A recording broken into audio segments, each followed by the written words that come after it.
Hi, I'm Kristen Davis, and I want to know, are you a Charlotte? This is very exciting because we have the one, the only Andrea Boccaletti, who plays Derek in episode, I guess it's technically episode 2. Is that right? Models and Mortals of the original season of Sex and the City. And you play this very elusive character who is much discussed and much missed over time. And it's so amazing to have you. And I really appreciate you being here. Thank you. I have many, many questions. It's such a pleasure to be here and to see you again after so long. Thank you. I know. I mean, so long. Yeah. I think I saw you at a movie theater across from Lincoln Center for some premiere one time. And that's the last time I ever saw you. Was it the one with the beds? Do you remember how there was one where we had like beds outside where I was like, what did Peggy do? Peggy, remember Peggy, the event planner? And they were like crazy, those parties. Yeah. I remember that. And I remember thinking, because I wasn't there when you worked, you know? Because only Sarah Jessica was, right? Yeah. And especially back then, we moved so quickly, you know? And so like if you weren't in the storylines with the other people, you just kind of missed out and you couldn't wait to see it, you know, in the finished version. You know better than I do. So. Well, I mean, that's how it was. And that's how we felt about you. And I think because you played such an interesting character who was based on a real model, but you were also modeling, correct? Before. Yes. Okay. So take me back to what your life was like in 1997, what you remember. Well, I really wanted to quit modeling. Okay. I had done it for 4.5 years, and I really burnt out. I had it up to here. It's a hard job. Yeah. It was just grueling, the traveling, just never being able to settle down ever. Yeah. And never have a relationship. Yeah. And it was just... Never have a dog. All over the map. Yeah. Like, I don't know if you're into dogs, but I mean like you just don't have a life. At one point, I traveled more than flight attendants did. Wow. So, I mean, that's being super successful, but it's also very, very difficult. Yeah. Yeah. So you were already at the ripe age of 28. Wow, burnt. You were burnt on the modeling. Yeah. Okay, so you wanted to act. I wanted to act, and so I was. I got with an agency named J. Michael Bloom. Yeah. And they were handling a couple of people. Maury, J. Michael Bloom was handling a couple of people that wanted to make the transition from modeling into acting. Right. And this was the first audition. So, amazing! So, yeah. No way. Yeah. Do you remember how many times you had to go in? I went in twice. Oh, that's pretty good. Yeah, just the initial audition, and then the callback with Sarah. Got it. And to prepare for that, I went to a video store and I rented any movie that I could find with Sarah in it. How fun! And just wanted to get familiar with her because I knew that I was going to have to be right in front of her and doing the lines with her, and I wanted to be comfortable. Yeah, I wanted to feel like I already knew her a little bit. Did it work out? It did, actually. Good. It helped a lot. She's so easy to work with. She is. Yeah, I mean, very supportive. I think sometimes right, and I mean, you're so great. You're so great in that episode. I was like, why did we not have him back? Why? No, I was supposed to come back in the 8th episode. What the heck? Then Dennis Erdman, who's Darren's boyfriend, just he said, "Don't take it personally. The writing just took a turn, and that's what happens." And I was really bummed. But maybe if I'd been in season 2, I might have been able to develop more of a character or something. But I know first season it was. Oh, we didn't know really what we were about doing. all your experiences and Mr. Big. So that is very valid, but I feel 2 things. Number one, you know, we had these for season 1. Once we got picked up here, you know, I was here in LA, Michael was here in LA, Michael Patrick King, Darren was here in LA, and then we got picked up. But Darren had the writers' room here in LA with a bunch of writers that we literally never met. We don't even still know. Like I don't know who they are. I could see one in the hall. I wouldn't know that they were them. So we didn't have our team yet, you know, really like congealed. And later on we would get them and we would have Michael Patrick King. Then we had, I believe at one point we had 6 women writers, which was great. But we were kind of just leaping off of Candace's book. And Candace had this story in there based on that other model who apparently auditioned to play himself, but they told him he was too old. That's crazy. Isn't it? And we were friends. I know. Were friends is the magic word because something happened at that premiere party. After it premiered and we were all there and the party, I don't remember where it was. It was somewhere on the west side. It was a cool little club. And I don't know either. This reporter came up to me from the Daily News. Right. and asked me about, how it was to have been chosen to play the part and how it was shooting. And then he asked me about why he thinks that why do I think Michael Bergen didn't get it? And I said, well, it's probably because he's on Baywatch. And he was on Baywatch at the time, yeah. I forgot that. And this reporter added a line that I never said that really sounded like I said something bad about Michael. Oh, no. And it ended up in the Daily News or Russian Malloy column. Oh, awful. And I remember Russian Malloy. And it was just awful. It just hit me so hard, and I just felt terrible. And I had to put out, well, for lack of a better word, I had to put out a lot of fires. People were calling me, what the hell did you say? Oh, no. Yeah, so. I mean, listen. Lesson learned. Lesson learned for sure. But honestly, I've been doing this a long time, as you know. And there's crazy gossip has always been around us. Here I'm doing the podcast where I'm literally in charge, right? The clickbait headlines that they come up with over what I'm saying on this podcast shock even me after 30 years. I'm like, what? Like, I made a joke one time. I should know better, right? But it's hard. I'm here talking. It's very intimate. Do you know what I mean? Yeah. I made a joke saying that Sarah Jessica was still mad about the bridesmaids dresses I didn't make her wear, that Pat made her wear in Charlotte's wedding. They're like headlines, Sarah Jessica still mad at Kristen. I'm like, oh my gosh, that's a joke, you guys. Yeah. I mean, it's insane. It is really crazy. So anyway, what this reporter said and what he printed was, Boccaletti says of Bergen, it's probably because he's on Baywatch, and that's not saying much. So it really looks like I put him down. Oh, no. And I never would have done that. We were friends, but again, we have not spoken since that time. Oh, no. Yeah. Oh, I wish we could fix that. It's the worst feeling in the world when something like this happens and you can't control it because you're just a nice person in the middle of this insanity, Naive.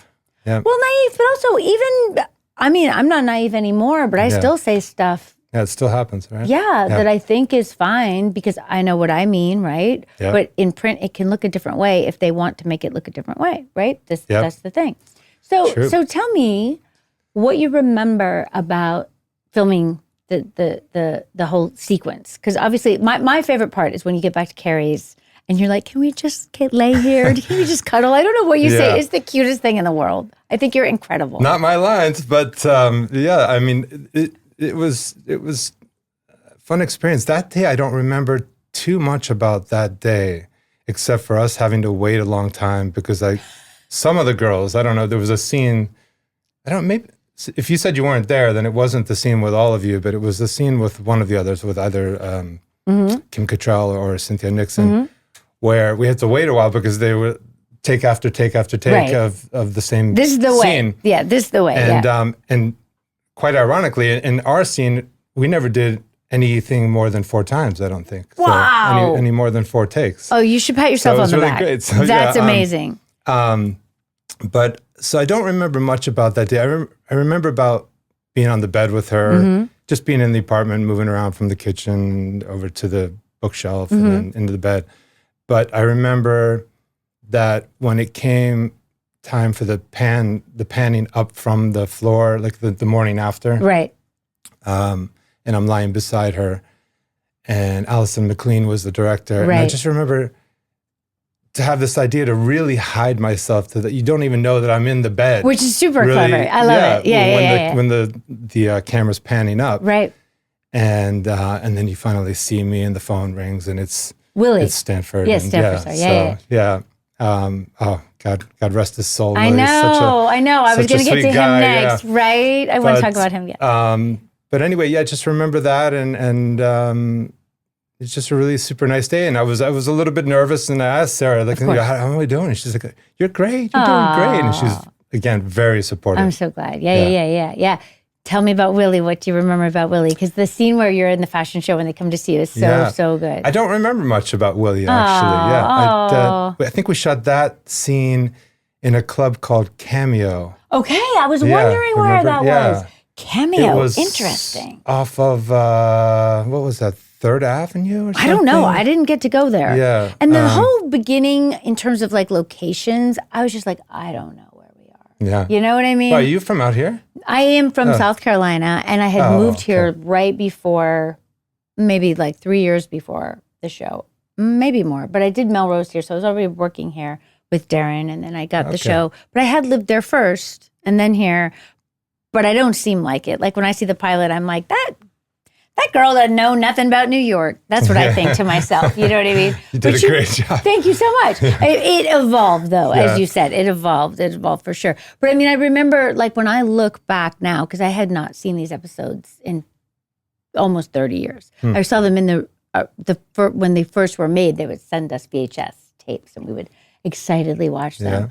But those bars and clubs or whatever, I mean, they look like we just found a basement and threw some people in it, you know? But is that what they were like? Like, are they real? I mean, is Cameo like a real place? No, Cameo was a real club. Wow. I don't think I'd ever been, I'd maybe been there for one other event. But yeah, it was actually near my house because I lived on 10th and University. Actually, funny enough, awesome. Right near Christopher Noth. I know. I would bump into him a few times in the neighborhood. I bet you did. But also, what a great address. That's dreamy. That's the dreamy. Albert.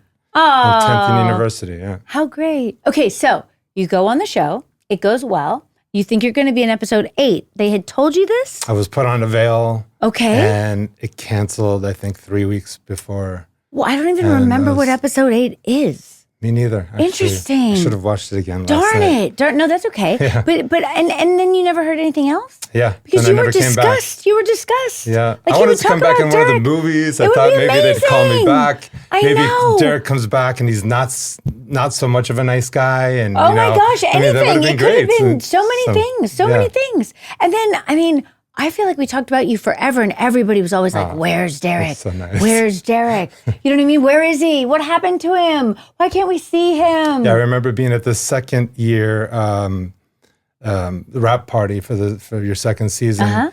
And all of the girls, all of you were like, the bone's back. Yes, because we were always just talking about you and waiting for you to come back. I missed you girls. I mean, I cried actually. You know, the last day of my third day of filming was at Silver Cup Studios. Yes. And I asked to be dropped off.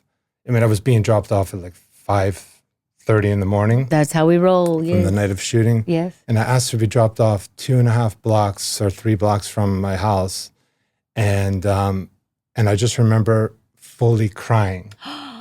And I had this little video camera with me, and I was filming myself. I was doing a selfie before selfies were really known. Wow. Filming myself crying. Incredible. Because it was so emotional. I had such a nice time and a fun time doing that. I'm so happy to hear that. So. Wow. Well, we missed out by not having you back because your energy in that episode with her, because she's so kind of, you know, she's thinking and she's so kind of crackly and, you know, together, and you're just so simple, but also so beautiful. Like, it's such an interesting contrast. And then also Willie's so like, blah, blah, blah, blah, blah, you know, into you and, you know, doing his whole shtick really like, you know, of like, I'm your manager, but I'm really in love with you. There's just so much great stuff. I wish that we had had a better, my memory of the first season is that we didn't know if we were a comedy or if we were supposed to be pushing the sexuality. So like 1 week Darren would say like, funny, everyone has to be funny, come on, be funny. And we'd just be like, did you change the script? Or we're just supposed to be funnier with what's written? Like, what do you mean? And then the next week he'd be like, sexier. And I'd be like, me? Like, really? Like, I'm not, okay. But what, you know, we were very much. That's great. I mean, it worked so well. It did. I mean, it worked well eventually, I think, because HBO allowed us to flail around like that, you know. Actually, it's funny. They cut one line from from everything that I did in those 3 days. And maybe it was too risque at the moment. What? Is that right before Sarah and I get into the cab to go to her apartment, I said, you know, I can't take these crowds. You know, can we, whatever, I need to get out of here. And I said, I have a joint. And they cut that? Right before I get in the cab. And they cut that, yeah. That's so weird. So I guess that was too risque. That was too pushing it too far for That's crazy. For that first ever episode after the pilot. That's so crazy because it makes perfect sense. Also, I do think that might be the last time I remember her talking to camera. Because you get in the cab and then she has to like turn. Isn't that when she has to turn over the cab and talk to the camera, which is so awkward and weird. There's a lot of fans who are like, we love the talking to the camera. But can you imagine like you're doing a scene and then you just have to be like, blah, blah, blah, blah, blah. Like it's very, very strange as an actor. Very strange. Let's get back to you. So you do this. You're sad, which breaks my heart. I wish we had had more sense. I don't think we had a plan. I think we were just rolling with it. Obviously a mistake on our part. What did you do? What went on? Did you model more? Did you? No, I mean, I modeled a little bit. I mean, the big mistake that I did was I was at a movie premiere party one time and I went with a casting director named Todd Thaler. And anyway, not important, but somebody from William Morris saw me and saw me there with Todd and wanted to have a meeting with me to go and meet with them for representation. And I made the big mistake of making that leap, that jump to William Morris, because I wasn't ready at the time. Oh, yeah. It's like being thrown to the wolves. Yeah. And also, I had just booked something with J. Michael Bloom, and it's this great little small agency. Yeah, and that's hard. But someone told me, strike while the kettle's hot. And they're not wrong. It just was the wrong move. I know, it's hard though. You don't know. Really you don't regret doing that. And then that piece that came out really hurt me. Really hurt my confidence too. And it's just so. I'm sorry. Yeah. So it was kind of threw me off course a little bit. I mean, of course, I modeled a little bit here and there because, I mean, I was officially retired. But wow. But they throw some really good money at you to do something. Sure. I'm like, all right, sure. I'll do the Carolina Herrera fragrance 212. Yes. And launch the campaign and so I did that for a while. I feel like I just basically partied in New York for 6 years also. I don't think you were alone. Yeah, I mean, that was what people did. Yeah, nights. I mean, I remember many a day waking up at 2 or 3 p.m. Wow. So I had just come off of working really successfully in the fashion world and just. I don't know, just having fun in the city. Yeah. Having sex in the city too. So I'm sure you did. Now let me ask you this: did you know Candace Bushnell before? Or I did not. I met her on set. I think that first day. Got it. Yeah. And then were you guys friends? Did you? We don't say too much. Sorry. Yeah, we became friends. Yeah. Okay. Yeah. Cool. Because I know there are pictures of you out there, and I didn't know if maybe she knew you before, because she did know kind of everybody. She didn't know. Kind of everyone. Yeah, she's a fun girl. Yeah. And did you feel at the time, had you read her column in the book? Like, did you know the whole Knew nothing background? About it before. No, got it. So you didn't necessarily know, this was Candace's life that it was based on. You didn't really realize. I think I was learning that on set that day. Got it. I mean, if I was even paying attention to that. I think I was just more paying attention to being in the scenes. What you had to do, But yeah, I mean, obviously learned that at some point afterwards. Interesting. And then got the book. She gave me a copy of the book. Sure. And so it was. Fond memories of her. She's a fun, crazy character. Yeah. Definitely, most definitely. I mean, she created the whole created something incredible. Yeah, exactly. So, and then Darren Star. Did you? So I didn't know Darren either, and wonderful meeting him. And I just remember when I finished, I sent flowers to Darren and to Sarah afterwards, thanking them for a wonderful experience. Polite. No, but I mean, you're like too good to be in this world. No, it's funny. I'm so impressed. I don't feel like I was so good at the time. Actually, I feel like life has almost imitated art since doing those scenes. Wow. Because I was not shy and apprehensive with women. Got it. I mean, I was like, I understand. You were feeling your power. My traveling all over the world definitely fed into. Got it. To my lifestyle. Yeah. Well, that is interesting, because that's what was so disarming about you on camera, is that you were so beautiful, and we are introduced to you in the modeling world and Stanford like gushing over you, and then you're just like disarmingly like real and like, this is overwhelming, and you don't see that coming at all. Like I didn't really even remember how good it was. Like, so many things I don't remember how good. I had kind of thought, the first season we just didn't know what we were doing. When I look back on it, I'm like, no, everything's amazing. It's not gelled 100% how it would end up being. Yeah. But it's all there. And it's all working, and you especially. And then for some reason, we just talk about you forever. And Willie talks about you, Stanford. Everyone's mixed up in my mind, right? Yeah. The real person and the fake person. But, I remember talking about you. And do you know Every Outfit SATC? It's on the Instagram. It's an Instagram. Every Outfit? No. Yeah. No, you don't know them. They have... We know them. We love them. Yeah. They have a thing that began, they had gone, I think, to Pratt. They had gone to fashion school and they loved Pat Field and her creativity and kind of really incredible uniqueness of our costume design. And they started a thing where they would analyze every outfit. That was how they began. I think they're called just Every Outfit now. They ended up going, now they're a podcast. They were just Instagram. They used to talk about you a lot. Really? Like they're going to be very jealous that I have you. I mean, do they have my outfit on this? I think they must have discussed, or they must have discussed, where did you go? Why don't we ever get you back? They have this whole, okay. Yeah, they have theories of what happened to you. Did you move to Iowa? Wow. Do we say in the show that you moved to Iowa? I think we might. I don't know. I think we might. Really? I think Derek quits the business. I just wanted to move to Iowa and be a cop, have kids and be a cop. That was it. Yeah. I think that's what we say, which is crazy and weird. It must have been based on something. I know. I was Stanford's only client ever on the show, right? Correct. That you saw in person. Yes. You were, and literally, I think the only one we ever heard of for a long time until, and just like that. And then he had another client that then he goes to Kyoto and becomes a monk, which, we unfortunately had to do. We wanted him to have a fictional place where we could picture him at peace. You know, that was our idea. For Sweet Willie. I'm not going to cry. Yeah. Yeah. But thank you. Ooh, your hand's cold. Let me warm it up. Okay, so let me ask you, how on earth did you get into real estate? I got into real estate, it was a moment of being out here and really... so you moved out here? I moved out here in 2003, actually. I probably never should have left New York. Oh. I should have stayed for a little while longer. But, But anyway, it was this opportunity. A bunch of my friends had moved out here, and I just came out. I actually booked a ticket to come out.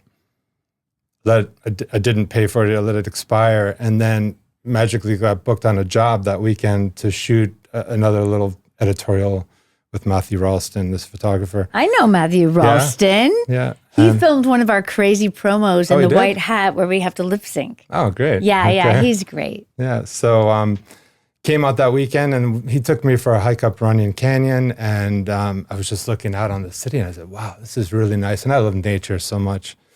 And this is how I ended up here too. Yeah. Not Matthew Ralston, but similar. Yes. So my friend said, Andrea, I think you belong here.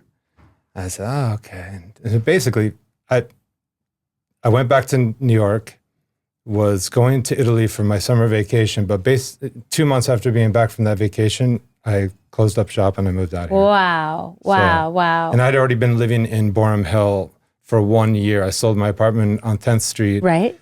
Moved to Boerum Hill thinking lovely. I would rebuy somewhere else in Manhattan, and never did. Once one foot was out, the other left as well. I get it. I do think New York is an interesting thing because, on the one hand, obviously I'm back there all the time and I do love it, but I love living here too. Yeah, it's hectic. It's so crazy. It is hectic there. Yeah. It is. You can get a little worn out. Yeah. But so you're a real estate agent in the Palisades. Yeah. So tell us. So I came out. I was a real estate agent in the Palisades. And you will be again. Yeah, I will. I mean, let's hope. I mean, the office is still standing miraculously. Everything around it burned. Unbelievable. Everything. Wow. Except for Caddy Corner is the start of Rick Russo's village, or that long line of shops there. Yes. But maybe his guys put the fire hose over on your building. Yeah, no, I don't know. I don't know either. Maybe we got some overspray from when he was saving the village. Yeah. Maybe. But so been doing that, and I don't know when I'll be back in the Palisades. I mean, I really loved going there because many times I live in Venice Beach. Oh, that's I'll nice. hop on my motorcycle and just shoot up and How right great. up to PCH and up Chautauqua and go to the office. And I really loved that. Yeah. It's going to happen again. Yeah. It's going to take a while, but I'm Maybe here. not in 2025. This is how I feel. Yeah. I mean, I don't know. Yeah. But at least you didn't live there. So that's good. And good that you're okay. Yeah. Yeah. But I feel for everybody, obviously. Yeah. Yeah.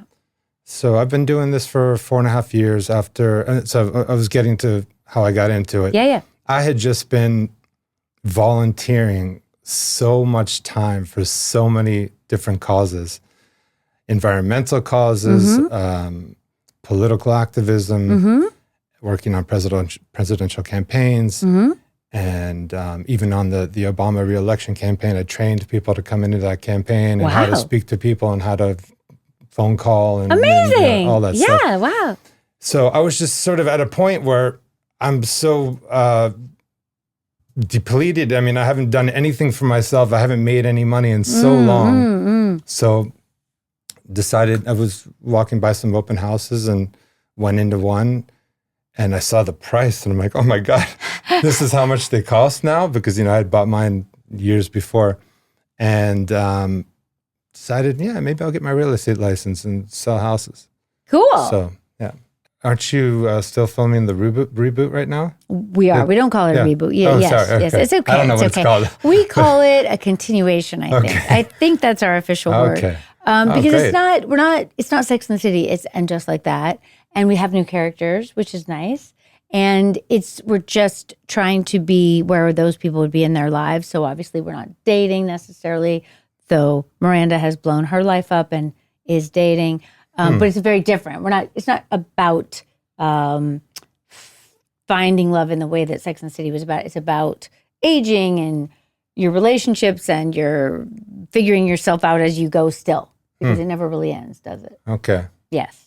I don't know if I described that well. But yes, we are still filming. Well, I have to see it. I mean, is it already second or third season of that? The third is coming. It hasn't come yet, which is somewhat miraculous that we're getting to do it. That's great. It's obviously every time everyone thinks, I think, I don't really know what people think, but it seems like everyone thinks that we're, this big franchise and people just give us things, here, do a movie, here, do another show. No, every single time we have to go repitch. We have to kind of basically please, please, every single time because we're a female-based franchise. It just doesn't really happen that much. I can't think of another one that really has happened. So we're very lucky. The success that this show had is just crazy. Because it is crazy. Also, I was in Sedona, Arizona a year and a half ago. No, actually it was spring 2024. And went to Devil's Bridge, which is this hike. And I've been there. Yeah? Yeah.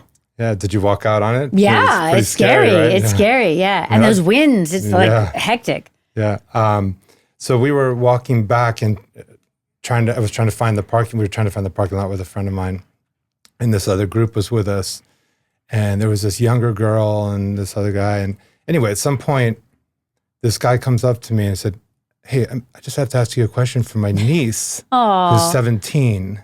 Wow. She wants to know, were you on Sex and the City? Wow. And I said, oh my God, like a 17-year-old, Yeah, I know, it's amazing. It's Netflix. Knew and still recognized me. I don't know how. That's impressive. From that it. time, yeah. Yeah, so I love it. I know, it is how it really just keeps going on and on and on. Yes, it is crazy and really hard to even let really fully sink in sometimes, That's part of the reason I did this podcast is because when I'm out in the world, the different people who come and talk to me, it's just amazing, and I thought this is so lucky and unusual. And obviously we really worked hard, but it's just, you can really work hard and it still won't happen that way, it's not always in relationship to how hard you work, but you couldn't find a people who care about it more, a group of people who care about it more. I don't know if I said that sentence right, but all my podcast people are like, everyone cares so much. I'm like, yes, this is why we continue to do it and why we loved it. It was like our baby. We loved it so much.